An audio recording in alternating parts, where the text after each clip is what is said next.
മൂത്രമൊഴിക്കുന്ന താഴത്തെ ബോൾസിൽ പിടിച്ചിട്ട് അതിൽ പിടിച്ച് അങ്ങ് ഞെരുക്കി അങ്ങോട്ടും ഇങ്ങോട്ടും ഇങ്ങോട്ട് അങ്ങ് ആക്കി. എൻ്റെ അമ്മയെ പറ്റി അവർ പറഞ്ഞു തരുന്ന പോലെ ഞാൻ പറയണം, പറഞ്ഞില്ലെങ്കിൽ അടിയാ.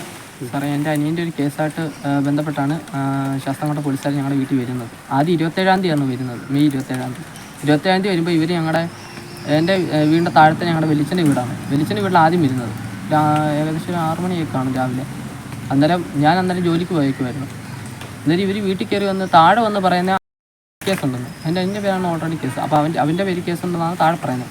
മേളി എൻ്റെ വീട്ടിൽ വന്നിട്ട് പറയുന്നത് എൻ്റെ പേര് കേസുണ്ടെന്ന് എന്ന് പറഞ്ഞ് ഇവർ എൻ്റെ വിളിച്ച ഒരു സർവോദ്ദേശമാണ്. അപ്പോൾ പുള്ളി എൻ്റെ ചോദിച്ച വാറൻറ്റോ അങ്ങനെ എന്തെങ്കിലും ഉണ്ടോ? ഇവരിതൊന്നും കാണിക്കുന്നില്ല, കേസും പറയുന്നില്ല. എന്താണ് കേസെന്ന് ചോദിച്ചിട്ട് അവരതും പറയുന്നില്ല. ഇവർ വീടിനകത്ത് കയറിയിട്ട് നമ്മുടെ അലമാരി എല്ലാം അങ്ങ് തുറന്ന് നോക്കുക, എന്നിട്ട് അവൻ എവിടെ ഒളിപ്പിച്ച് അവരെവിടെ പോയി എന്നൊക്കെ അവർ ചോദിക്കുന്നത്.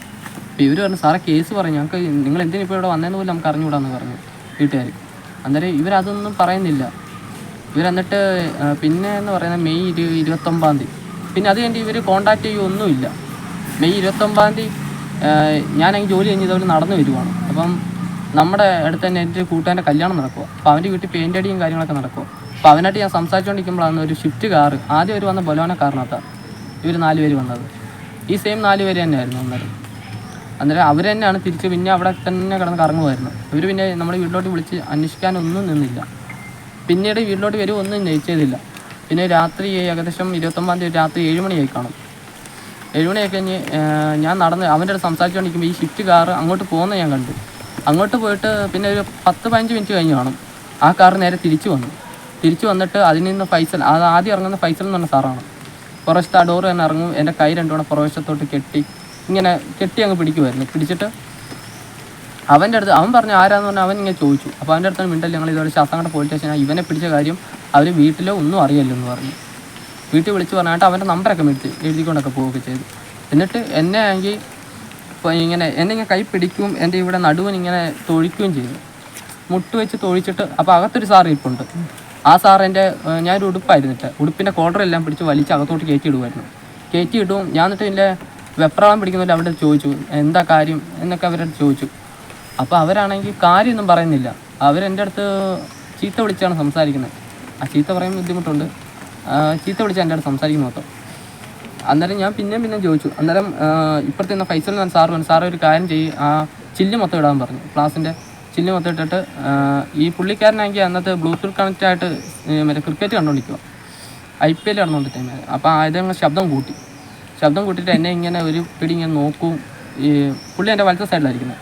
പുള്ളിയുടെ അടുത്ത കൈ വെച്ചിട്ട് ഒറ്റയടിയായിരുന്നു എൻ്റെ മുട്ട് വെച്ച്. ഈ ഇടി കൊള്ളും ഞാൻ കുലിഞ്ഞപ്പോൾ ഫ്രണ്ട് ചെയ്യുന്ന SI ആ സാറ് എൻ്റെ ഉടുപ്പിൻ്റെ കുറച്ചത്തെ കോളറെല്ലാം പിടിച്ച് വലിച്ചിങ്ങനെ ഫ്രണ്ടോട്ട് വെച്ചു. എന്നിട്ട് മറ്റേ സാറ് എൻ്റെ കൈമുട്ട്, എൻ്റെ ഇട സൈഡിൽ ഇരുന്ന സാറ് കൈമുട്ട് വെച്ച് അടിക്കും, വലത് സൈഡിൽ ഇരുന്ന ആൾ കൈ ചുരുട്ടി അടിക്കുമായിരുന്നു ചെയ്തത്. എൻ്റെ പുറമെല്ലാം ആദ്യം ഇടിച്ചിട്ട് എന്നെ കുറേ നേരം ഇടിച്ച് കഴിഞ്ഞിട്ട് എന്നെ ഇങ്ങനെ നിർത്തിയിട്ട് എൻ്റെ ഈ 2 കൈയും കൂടെ മറ്റേ 2 സാറുമാർ പിടിച്ചു വെച്ച്. മറ്റേ എൻ്റെ ഇപ്പുറത്തെ ഫൈസൽ എന്ന സാറ് പുള്ളിയുടെ തോളിൻ്റെ വശത്തോട്ട് എൻ്റെ ഈ വലത്തെ കൈ ഇങ്ങനെ വെച്ചിട്ട് അങ്ങ് ചുരുട്ടി ഇങ്ങനെ വെച്ചു. എന്നിട്ട് മറ്റേ സാറ് ആ ഫൈസൽ എന്ന് പറഞ്ഞ സാറാണ് എൻ്റെ മൂത്രമൊഴിക്കുന്ന താഴത്തെ ബോൾസിൽ പിടിച്ചിട്ട് അതിൽ പിടിച്ച് അങ്ങ് ഞെരുക്കി അങ്ങോട്ടും ഇങ്ങോട്ടും ഇങ്ങോട്ട് അങ്ങ് ആക്കി. എന്നിട്ട് എൻ്റെ അടുത്ത് ഇങ്ങനെ പറയുന്നത്, പറയാളി എൻ്റെ അനിയൻ്റെ അവിടെ പറയാളിയെന്ന് ഇങ്ങനെയൊക്കെയാണ് പറയുന്നത്. എന്നെ ചീത്ത വിളിച്ചാണ് പറയുന്നത്. എന്നിട്ട് ഇവരിത് പറഞ്ഞ് എൻ്റെ കുറച്ച് കഴിഞ്ഞപ്പോൾ ഞാനൊന്നും പറയാൻ എനിക്ക് പറ്റത്തില്ല. ആ സമയത്ത് കുറ്റമേറ്റെടുക്കാൻ നിർബന്ധിച്ചു. അത് ഏനാത്തെത്തിയപ്പോഴാണ്. കാരണം അടൂർ ടോളുണ്ട്, അടൂർ ടോൾ വരെ എന്നെ എടുത്തിട്ട് അടിച്ചു. പിന്നെ അവരെന്നെ അടിച്ചു തോന്നില്ല. പിന്നെ അവർ എന്നെ കുറച്ച് ഞാൻ ഇങ്ങനെ വയ്യാതെ ഇങ്ങനെ കിടക്കുക. എല്ലാവരും മാറി അടിച്ചു? ഇല്ല, പുറേ എന്നെ 2 പേരെ അടിച്ചിട്ടുള്ളൂ. മറ്റവരെ എന്നെ ചീത്ത വിളിക്കും, എൻ്റെ അമ്മയെപ്പറ്റി അനാവശ്യം പറയുമായിരുന്നു.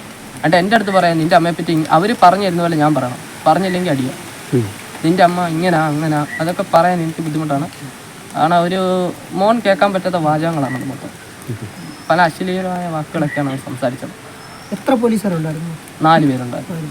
4 പേര്. ഒരാളുടെ പേര് ഫൈസല്, പിന്നെ വണ്ടി ഓടിച്ചാളുടെ പേര് എനിക്ക് കൃത്യമായിട്ട് അറിയത്തില്ല. അജു അല്ല, പുള്ളി അവിടുത്തെ ഡ്രൈവറാണ്, കോൺസ്റ്റബിൾ ഡ്രൈവറാണ് പുള്ളി.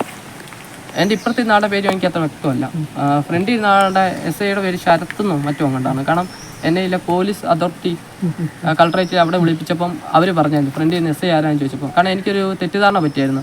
ഞാൻ എനിക്ക് പിറ്റേ ദിവസം എന്നെ വിളിച്ചിട്ടേ എൻ്റെ അനിയനൊക്കെ പിടിച്ച പിറ്റേ ദിവസം അവൻ്റെ ആധാർ കാർഡൊക്കെ കൊണ്ടുവരണമെന്ന് സാറ് വിളിച്ചായിരുന്നു. ഞാൻ അന്നേരം ഫ്രണ്ട് ചെയ്യുന്ന സാറിൻ്റെ ശബ്ദം പോലെ എനിക്ക് തോന്നി. അപ്പോൾ ട്രൂ കോളറിനകത്ത് കാണിക്കുന്ന ഹരി എന്നാണ്. ഞാൻ അതാണ് അന്ന് പെറ്റീഷൻ അത് വെച്ചത്.